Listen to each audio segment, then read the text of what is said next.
ನಮಸ್ಕಾರ ಎಲ್ಲರಿಗೂ. ಇವತ್ತು ಒಂದು quick and tasty chutney recipe ನೋಡೋಣ ಅಂತ.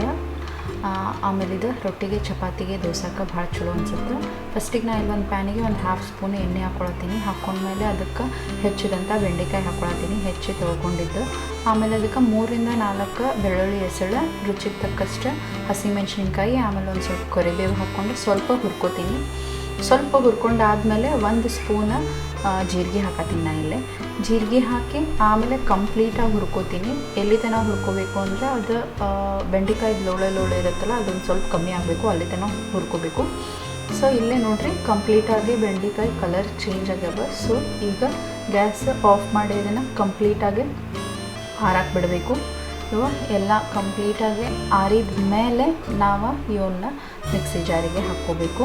ಬಿಸಿ ಇದ್ದಾಗ ಹಾಕ್ಕೊಂಡ್ರೆ ಮಿಕ್ಸಿ ಜಾರಿನ ಬ್ಲೇಡ್ ಹಾಳಾಗ್ತವೆ ಆ ರೀಸನ್ಗೆ.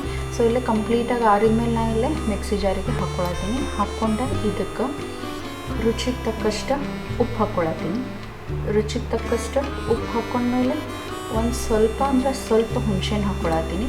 ಹುಳಿ ನಿಮಗೆ ಲೈಕ್ ಆದರೆ ಹಾಕ್ಕೊಳ್ಳಿ, ಇಲ್ಲಾಂದರೆ ಸ್ಕಿಪ್ ಮಾಡ್ಬೋದು. ಸೊ ನಾನು ಇಲ್ಲಿ ನೀರು ಹಾಕ್ಕೊಲಾರ್ದ ಚಲೋ ಹೊತ್ತಿಗೆ ಪೇಸ್ಟ್ ಮಾಡ್ಕೊಳತ್ತೀನಿ. ಇದನ್ನು ನೀರು ಹಾಕ್ಕೋಬಾರ್ದು, ಹಾಕ್ಕೊಂಡ್ರೆ ಚಟ್ನಿ ಹಾಳಾಗುತ್ತೆ.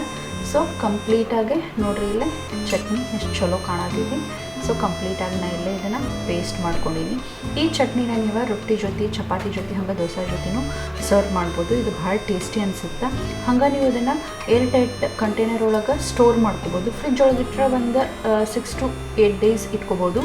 ಹೊರಗಡೆ ಇಟ್ಕೊಂಡ್ರೆ 1 to 2 days ಒಳಗೆ ಖಾಲಿ ಮಾಡಬೇಕಾಗುತ್ತೆ. ಸೊ ಈಗ ಚಟ್ನಿ ರೆಡಿ ಆಗೈತಿ.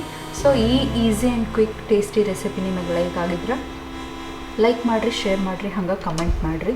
Thanks for watching.